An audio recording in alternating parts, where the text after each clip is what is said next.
Gujarat Chamber of Commerce and Industry. Grow business. Transform Gujarat.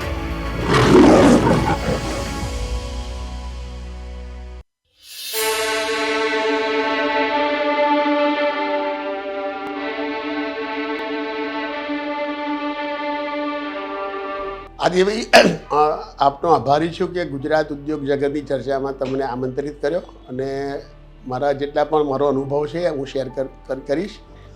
આ બહુ તમે important question કર્યો છે કારણ કે આજે ભારતની જે પણ સ્ટોરી કે આપણે વાંચીએ છીએ બધે જ કે India growth story, JP Morgan,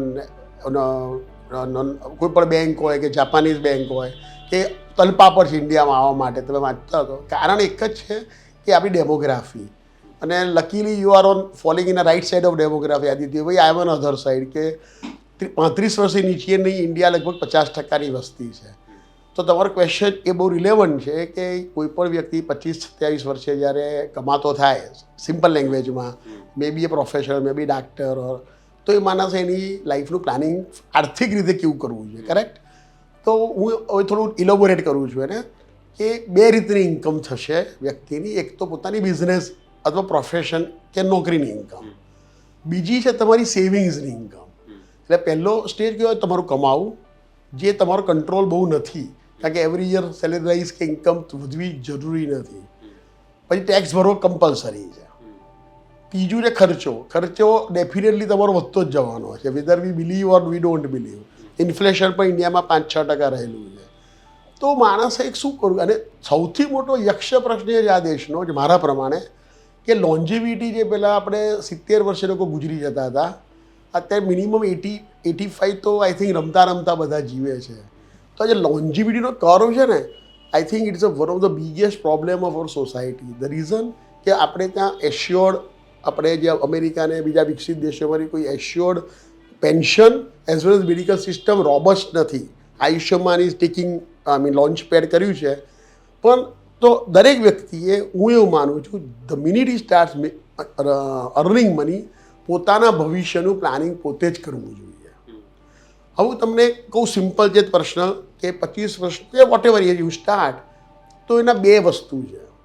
હું સિમ્પલ કહું, મારે લાઈફમાં કોઈ કરવું હોય, મારો દીકરો હોય કે કોઈ 2-3 વસ્તુ જ કરવાની હોય છે.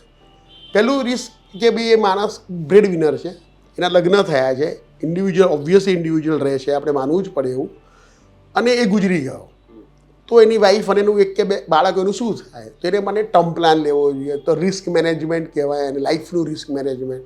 તો તમે સારો ઇન્સ્યોરન્સનો ટર્મ પ્લાન લઈ લો, બીજું કાંઈ ના લો.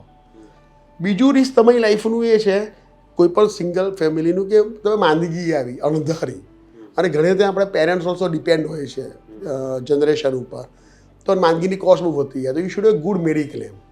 હું એવું માનું કે ભારત સરકાર અને ભારત દેશ બહુ ડેમોક્રેટિક તો છે, પણ આમાં પણ બહુ ટ્રાન્સપરન્ટ છે કે we have private insurance as well as government insurance. આપણી ગવર્મેન્ટ શું કહે કે ભાઈ તું આ કોઈ પણ જગ્યાએ જા, તારી જાતે ઇન્સ્યોરન્સ લે, તારા નામે લે, હું તને ટેક્સનો ફાયદો આપું છું, અને રેગ્યુલેટર છે કે પ્રોબ્લેમ થાય તો. એટલે આ બે થયા. તો ત્રીજો સૌથી મોટો પ્રશ્ન કે આપણે જીવી ગયા તો શું? સપોઝ આઈ થિંક 60 years પછી, અને આજના સ્ટ્રેસવાળા જમાનામાં I see lot of people wants to retire even at 55. તો પૈસા તો જોઈશે જ. તો એનું પ્લાનિંગ સૌથી મોટો પ્રશ્ન છે, એ કેવી રીતે કરવું? તો આપણું આ સેવિંગ, એટલે જે આપણું સેવિંગ થયું, તો પહેલો તમે આ બે ઇન્સ્યોરન્સનું પ્રીમિયમ કાઢી નાખો, પછીના પૈસા તમારે સેવ કરવાના છે. તો પહેલી લેટવી અત્યારે મારા પ્રમાણે 4 ગોલ હોવા જોઈએ કોઈ પણ વ્યક્તિની લાઈફના. પહેલો ગોલ છે એનું રિટાયરમેન્ટ કોર્પસ ઊભું કરવાનું, એક ફંડ. બીજો ગોલ છે એના ચિલ્ડ્રનના એજ્યુકેશનનું ફંડ ઊભું કરવું જોઈએ. ત્રીજો ગોલ ઘર આવે છે. આ બહુ ઘણી બધી ડિબેટ છે, આ મારો પેન પેશોનેટ સબ્જેક્ટ તમે પૂછ્યું છે એટલે હું બધા લાંબુ લઈશ. ઘર તમે રેન્ટલ ઉપર રહી શકો, દેટ ઇઝ માય આન્સર. તમે 2 રૂમ કિચનમાં રહી શકો, પણ રિટાયરમેન્ટ પછી તમારે પૈસા તો સવાર બપોર સાંજ જોઈશે. અને છેલ્લો ગોલ છે તમારા ચિલ્ડ્રનના મેરેજનો કે એ સિવાય you lot of sub goal, foreign vacation, મોટી ગાડી લેવી. પણ આ 4 ડેટા પોઈન્ટ છે, એનું તમારે પ્લાનિંગ કરવું જોઈએ. હવે પ્લાનિંગ માટે તમારે સારા વેલ્થ એડવાઇઝરને, હવે તો વેબસાઇટ ઉપર ઢગલો વસ્તુઓ અવેલેબલ છે, ગૂગલ પ્લસ સેબી ઘણા વર્ક ચલાવે છે, ટેલિવિઝન ઉપર ઘણા ક્લાસીસ આવે છે. પરંતુ તમે સારી વ્યક્તિને તમે મળો, એ તમારું પ્લાન કરી આપે. There are registered investment advisers, અને તમે એક જ મારી રિક્વેસ્ટ છે કે તમે તમારો પ્લાન જે નક્કી કરો ને એને જ વળગી રહો. આમાં કન્સિસ્ટન્સી બહુ જ ઇમ્પોર્ટન્ટ છે. આ રિવ્યૂ કરો, તમે ચેન્જ કરો, પણ જે પ્લાન છે આ ગોલને સંદર્ભમાં તમે વળગી રહેશો ને તો આઈ થિંક આ કન્ટ્રીમાં ઇઝીલી તમે રિટાયર થઈ જાઓ.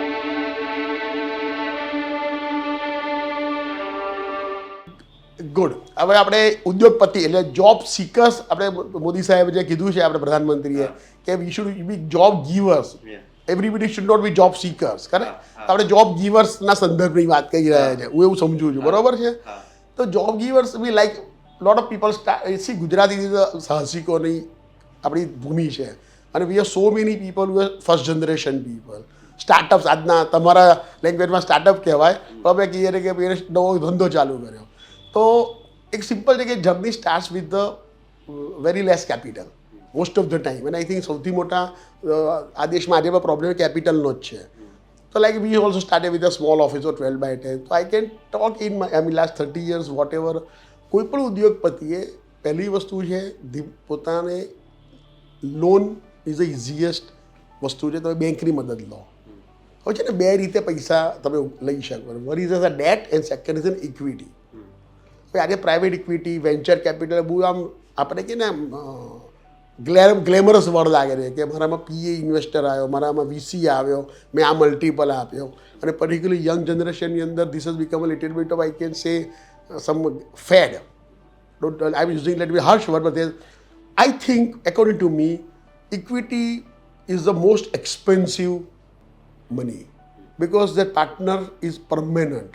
Where debt, there is a defined 11% or 9%, 7%. Only your obligation is of interest and repayment of the capital. આ મારે ખરેખર ઇલોબરેટ કરવું છે કે ડેટ આપણે મારીએ કે મોંઘો ઓપ્શન છે, નથી. That is the simplest because તમે ડેટવાળાને રિટાયર કરી શકો છો. તમે તમારા સારા દિવસ આવ્યા, યુ ડોન્ટ નીડ ડેટ. તો પહેલી વસ્તુ કોઈ પણ એન્ટરપ્રેનરે પોતે કેવી રીતે રેઝ ડેટ કરી શકે છે રિઝનેબલ રેટ એ કરવું જોઈએ. એને માટે ગેરંટી પણ આપવી પડે, અનસિક્યોર પણ મળે. બીજું એનો ડેટ ટુ ઇક્વિટી રેશિયો પણ બહુ ખરાબ ના થવો જોઈએ. ડેટ એટલું લો કે તમે ચૂકવી શકો છો, રાત્રે ઊંઘી શકો છો. ઓકે, પછી હવે જે મેઇન તમે જે તમારો જે ઇશારો છે એ ઇક્વિટીનો છે. તો એક બહુ સરસ હમણાં એક સેમિનારમાં આઈ વોઝ ધેર અને મારા કલીગે એક બહુ સરસ કોઈ આ પ્રશ્ન પૂછ્યો હતો કે whether we should raise money from private equity or markets, listed market. એ વ્યક્તિએ બહુ સુંદર જવાબ આપેલો કે the best capital when you want to raise really equity capital, the best capital is from your clients or your users. Like કોઈ travel company હોય તો એના જે કસ્ટમરો યુઝ કર્યો હોય એ લોકો તમારી કંપનીમાં પૈસા રોકે, that is one of the best capital. Second best capital is your vendors, whoever is associated with your company's business. Third is your friend and family. And the fourth is the market. In the market, you have venture capital, you have private equity, and you have SME, and then you have the main board. I think this is the way you should look for the raising the capital and money, like that is a money or proper mix. એટલે આ રીતે કરીને તમે business વધાર્યો. Now I will take your one તમારા ક્વેશ્ચનને part 2માં લઈ જઉં છું કે this is the way you create your business. Now coming to become how you unlock the business. Friend, relative બધાની કેપિટલ બિઝનેસ થઈ ગયો. Your employee also is your strength. How you unlock the business? For that, you obviously require to go to the market. Because when somebody writes a check of their 100 rupees per 10 rupees, then it is the value of the business. That I think SME action is one of the very efficient and affording. And SME action with the main board. I think this is the, I think I answered your question full. To create business and unlock the business.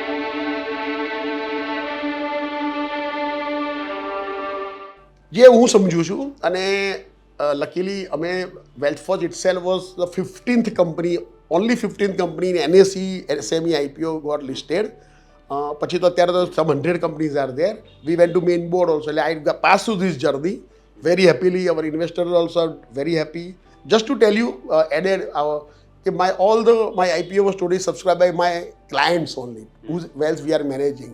It is a coincidence, but it is managed by them. But SME, I think, except financial services, most of the companies are qualifying for it. And I think one of the best things SEBI has done is the SME exchange.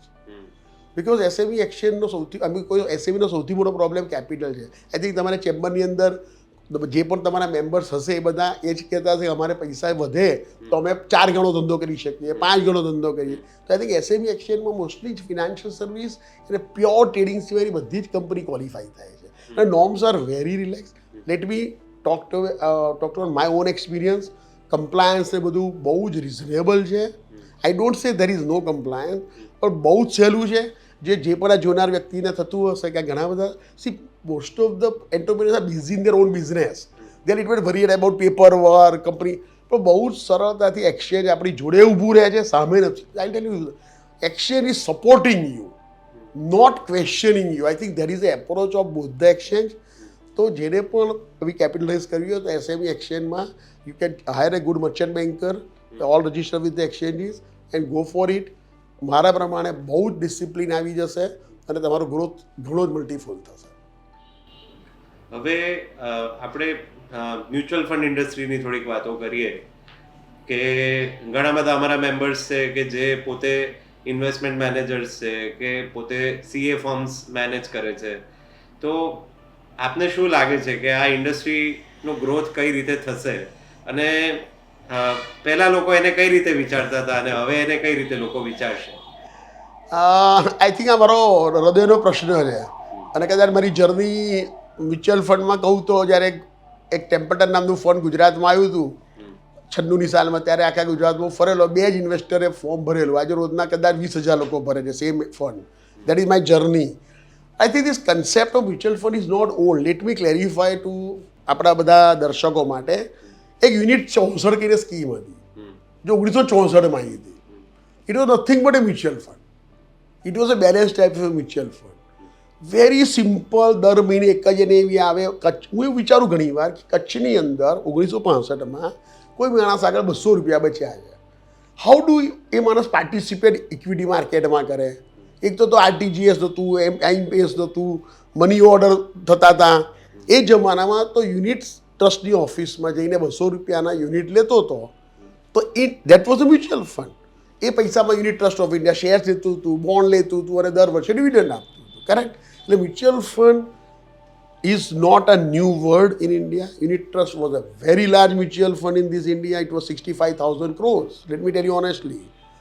એ લોકો 86ની અંદર આપણે કે અત્યારના અવતારનું mutual fund લાયા, master share કરીને. અને નામ પણ જો કેવું સરસ, master share. That was the first recognise આપણી conventional mutual fund. Master share plus પછી એસબીઆઈ. આપણે ગવર્મેન્ટે શું સ્લોલી આપણે ઓપન અપ કર્યું સેશન કે all the PSU banks can have a mutual fund. તો Indian bank, Canara bank, SBI bank, bank of Baroda, દરેક બેંકોએ જાતના મ્યુચ્યુઅલ ફંડ લાયા. લેટ મી ટેલ યુ આદિત્યભાઈ, અત્યારનું માર્કેટમાં યુ આર રિઝનેબલી યંગ અને 92 ને 91માં તમે ઘણા ઇન્વેસ્ટર પર 100 શેરમાં રિલાયન્સના લેવા હોય ને તો અમારે 2 કલાક ફોન કરવા પડતા હતા અમદાવાદથી. એ માર્કેટમાં lot of inefficiency whatsoever plus lot of scams થયા. Market went wrong. તો મ્યુચ્યુઅલ ફંડને લોકો એક બેડ વર્ડ માનવા માંડ્યા કે મ્યુચ્યુઅલ ફંડ તો ભાઈ બોગસ હોય, એમાં રોકાય જ નહીં. રોકાય જ નહીં કરતા એ વખતે બેંકની એફડીના રેટ 15 થી 18% હતા. See you to see relatively. આ છે ને ઇન્વેસ્ટમેન્ટ ઇઝ ઓલવેઝ રિલેટિવ. કે કઈ બધા મને બેંકમાં 15% સામેની બેંકમાં મળતા હોય તો why should I think of anything two invest. એટલે મ્યુચ્યુઅલ ફંડ સાઇડમાં ધકેલી ગયા. આપણો ફિક્સ ઇન્કમ ઓરિએન્ટેડ માઇન્ડસેટ થતો ગયો. 95-96માં આપણે ઓપન એન્ડેડ ઇન્ડસ્ટ્રીનો જમાનો આવ્યો કે daily any SEBI is continuously doing lot of good work. કે ભાઈ શું પ્રોબ્લેમ છે, શું ઇનએફિશિયન્સી કેમ આવી, કેમ આ પ્રોબ્લેમ. તો તે કેમ તો open ended industry, daily NAV, mutual fund પોતે જ તમને પૈસા પાછા આપી દે. I think there is a turning point. તો એમાં Birla okay private sector allow કર્યું, ફોરેન કંપની એલાઉ કરી. તો they came with their process, system, compliance, risk management. તો ટેમ્પલ્ટન, મોર્ગન સ્ટેનલી, એવા બધા લોકો આપણે ત્યાં રોબેકો આવ્યા. Today we are at 50 lakhs crores. I think it is amazing story. જ્યારે મને યાદ છે કે 100 કરોડ રૂપિયા એક ફંડમાં આવેલા 1997 કે 98, ત્યારે આમ જાતના ફટાકડા ફૂટેલે બોર્ડ વાપર્યા આખા ઇન્ડિયામાં. અત્યારે 100 કરોડ એક ઇન્વેસ્ટર નાખે છે એક દિવસમાં. That is a journey I had pass through. Still a long way to go. As you know you studied in US and all. 80% of the people invest into mutual fund. Hardly we have 2.5 crore PAN card who is investing in this. I think I have to get a higher number. And this India is a tremendous future. As I to going back to your question number 1 કે life સાયકલમાં retirement corpus કેવી રીતે ઊભું કરવું, તો એક તમને simple number આપો. Late us talk on numbers. કે કોઈ બે વ્યક્તિ 25 વર્ષની ઉંમરે 1996થી ચાલુ કર્યું અને બે વ્યક્તિ સરખું જ કમાય છે, સરખો જ ખર્ચો કરે, સરખું જ ઇન્વેસ્ટમેન્ટ કરે છે. ફોર એક કમ્પેરિઝન, એક વ્યક્તિ બહુ સેફ માને છે તો એ invest into a fix income product. Let us talk is a PPF.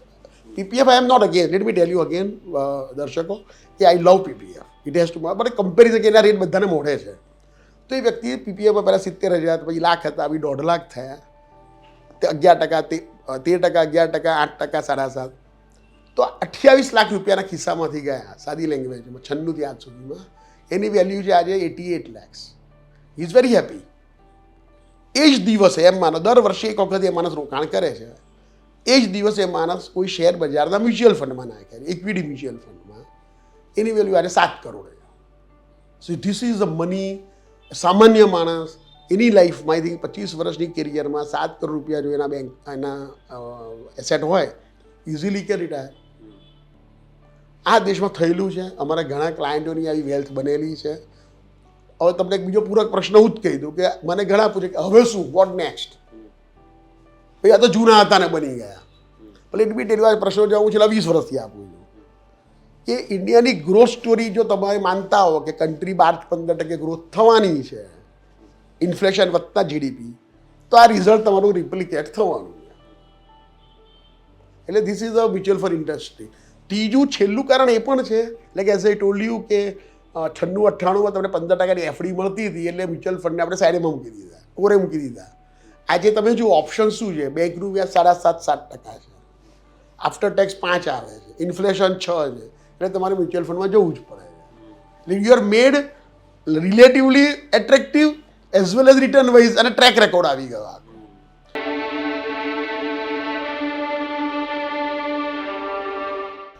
સાદી વખતે સૌરભ બહુ જોરદાર ક્વેશ્ચન છે. અને every 3 years, because lot of seminars we do lot of client interaction. Last 25 years lot of હવે બી 3 વર્ષ કયું સેક્ટર્સ આવે, એટલે I think 2 out of 3 people give wrong answers. એટલે લાઇટર સેન્સ.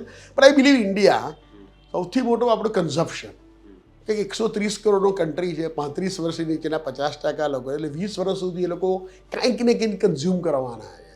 એટલે એની કન્ઝપ્શનમાં સૌથી મોટું housing. I use the word housing is the biggest industry. Like ઘણા દર્શકો કોઈ કહે કે મારો દીકરો સિવિલ એન્જિનિયર કે થયો છે, હું ચોખ્ખું કહીશ, સિમ્પલ મિડલ ક્લાસ હાઉસિંગનો કંપનીએ બનાવે, પ્રોજેક્ટ રાખીને as a developer, I think એના 30 વર્ષ સુધીનો બિઝનેસ આ કન્ટ્રીમાં છે. કોઈ ચિંતા વગરનો બિઝનેસ. હાઉસિંગ, હવે હાઉસિંગ રિલેટેડ તમે we need pipe fitting, we require good faucet, we require good tiling, પડદા. એટલે આ હાઉસિંગ રિલેટેડ તમે જો આજે અમેરિકા કે કેનેડા આખી ઇકોનોમી હાઉસિંગ સેક્ટર ઉપર જ છે. એટલે I think consumption and housing as a centre, I am very clear કે it will go for 20-25 years. Okay, as you grow 19-year-old, you require a automobile. So you require a 2-wheeler or a 4-wheeler. As you grow rich, you go for a higher end car. So these are the common sense thinking છે. હવે technology, software, semiconductor, manufacturing, but I think these are the 2 largest sector, I believe blindly, કે consumption and house related or automobile or ancillary will grow like anything. I think either entertainment, if you ask me another, because leisure and entertainment, as our per capita income જે $1,800 $4,000 થશે 7 વર્ષમાં, તો disposable તમારી income બહુ જ વધી જશે. તો people will love to have good experience of cinema hall or some entertain like Disney. તો I am very comfortable about that entertainment, leisure, travel, એ ઇન્ડસ્ટ્રી તમારી મલ્ટીફોલ્ડ થશે. આજે ઘણી વાર નથી આપણે કમ્પ્લેન કરતા કે એરલાઇનની ટિકિટ બધી ભરેલી જ હોય છે. It is late me tell you, આ કશું જ નથી. આપણા લિબરલાઇઝેશન જે ભાણુમાં થયું ને, અને જે આપણો ડેમોગ્રાફી, એની કમ્પાઉન્ડિંગ ઇફેક્ટ છે આ બધી. આ તો બિગિનિંગ છે. તમને હોટેલના રૂમ સારા મળતા જ નથી. આ તો એટલે તમે એ રિલેટેડ, અને સૌથી મોટો કન્સિસ્ટન્ટ હેલ્થકેર. અગેન લોન્જીવિટી વધી ગઈ છે, એટલે આપણો બુઢાપો આવવાનો છે. હું ઘણી વાર વિચારતો હતો કે આ બધું કેમ થાય. પછી વિચાર્યું કે 70 વર્ષે હું જો ગુજરી જાઉં તો મારે ની રિપ્લેસ કરાવવો જ ના પડે. જનરલી મારે એટેકે ના આવ્યો હોય, એટલે હવે હું જીવી જઉં છું. સ્ટેન્ટ મુકાવવો પડે, મને ની રિપ્લેસ કરાવવો પડે, પછી મારે એલિવેટેડ કેરમાં ઘણી વાર જવું પડે. તો હેલ્થ કેરને એને related industry 100% is going to grow like anything. એટલે health care, entertainment or leisure, whatever word you want to use, housing અને housing related, you can say there's nothing to an automobile. Then you have lot of other sub industry like QSR, restaurants and McDonald type of business, they will go. But these are the four fulcrum. Consumption driven and life of their insurance. But I think this healthcare is going to go up, like in the hospitals, your diagnostic center, drug, then supplements, proteins, everything.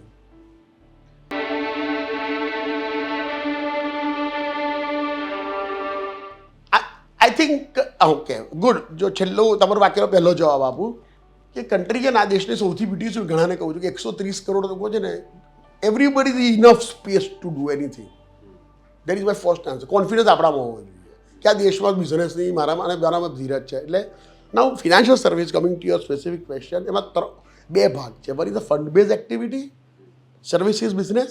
Second is non fund base activity. Fund base એટલે like તમે non banking finance કરો, તમે ધીરવાનું કામ કરો, જ્યાં પૈસાની જરૂર પડે, એસેટ રિકન્સ્ટ્રક્શન કંપની છે, જ્યાં તમારે કેપિટલની જરૂર પડે, યુ નો ઇન્ફ્રાને.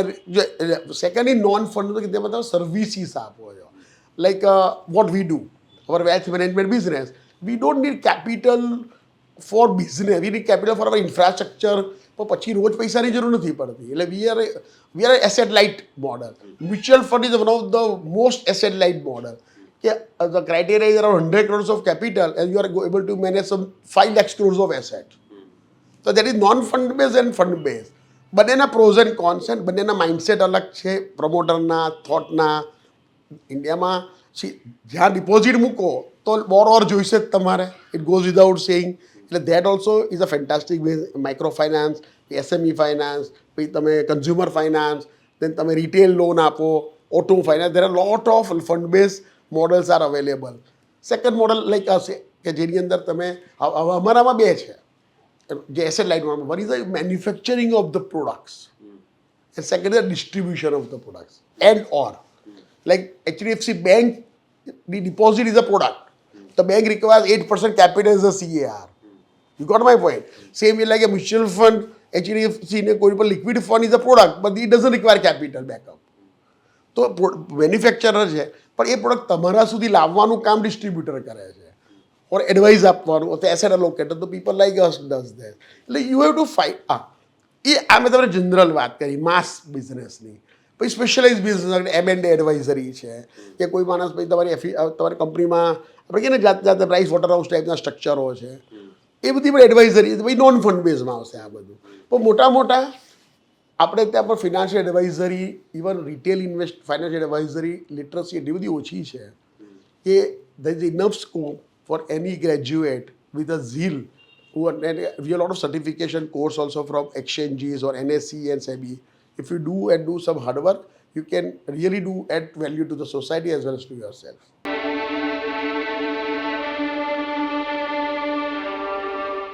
I think આ સૌથી મૂળભૂત પ્રશ્ન તમે સેવિંગ્સનો પૂછ્યો છે કે આપણે એમ જો કમાણી ખર્ચો પછી બચત થાય, બચત આપણે તો મોટા 99% એસેટ મારા સ્ટડી પ્રમાણે 4 જગ્યાએ છે. એક છે રિયલ એસ્ટેટ, એમાં તમારું ઘર આવે, તમારું ફાર્મ હાઉસ આવે, કોઈકની દુકાન, ફેક્ટરી, સેકન્ડ હાઉસ, જે પણ સ્વરૂપે ગણો પણ real estate oriented. Second is a gold, silver એટલે પ્રેશિયસ મેટલ્સ તમે કહો. Third is a commodity which is very few people like જીરું, વરિયાળી ઘણા કરે છે, પેટ્રોલિયમ પ્રોડક્ટ ઇન્ડિયામાં બહુ ઓછું છે, એમાં ઇન્વેસ્ટમેન્ટ કરવું, there are traders. And the fourth is the financial assets. Financial એસેટ્સમાં જેમાં આપણે બેંકની એફડી, મ્યુચ્યુઅલ ફંડ, શેર્સ, એને આપણે financial which are very liquid, easily tradable. એના દરેકના ફાયદા ગેરફાયદા છે, તમે ડિટેલિંગમાં જઈએ તો પણ. Let me tell you how I look at all this thing. કોઈ પણ ઇન્ડિયામાં માણસનું સપનું હોય મારું ઘર હોવું જોઈએ. અને તમે માર્ક કરીએ આપણે કે કોઈ પણ પ્રોફેશનલ કે કોઈ પણ વ્યક્તિ કામ કરે તો એનું ઘર બનાવવામાં મોટાભાગના લોકોએ લોન લેવી પડે છે. તો લોનના હપ્તા તમારા 15-20 વર્ષ ચાલે છે. એટલે તમારું એક મોટું સેવિંગ્સ ઓલરેડી ઇનબિલ્ટ રિયલ એસ્ટેટમાં થઈ જાય છે. સેમ વે આ બિઝનેસમેનને હંમેશા મહેજ છે કે મારી ઓફિસ પોતાની હોય, કે મારું ક્લિનિક મારું પોતાની ઓનરશીપનું હોય, અને ફેક્ટરીની જગ્યા મારી હોય. તો એ રિયલ એસ્ટેટમાં આપણું મોટું ઇન્વેસ્ટમેન્ટ બાય ડિફોલ્ટ થઈ જાય છે, આવું મારું માનવું છે. એટલે એ એસેટ ક્લાસમાં આપણે ઓવર લિવરેજ કરીએ છીએ. If you study anybody's pie chart, gold સિલ્વરમાં મારું એવું માનવું છે કે the way the Indian traditions are there, it is changing dramatically, particularly at your age and all, but as and when we go on buying gold, I mean ornament, કે ડોટરનું જન્મ થયો, birthday થાય, આપણી એનિવર્સરી છે, તો we go on લગન ફેમિલીમાં આવ્યા, તો as and when we are exposing ourselves to precious metals or gold jewellery or diamond. Commodity as છે દેર ઇઝ નો પોઈન્ટ. આ વધ્યા પછી આવે ફિનાન્શિયલ એસેટ્સ.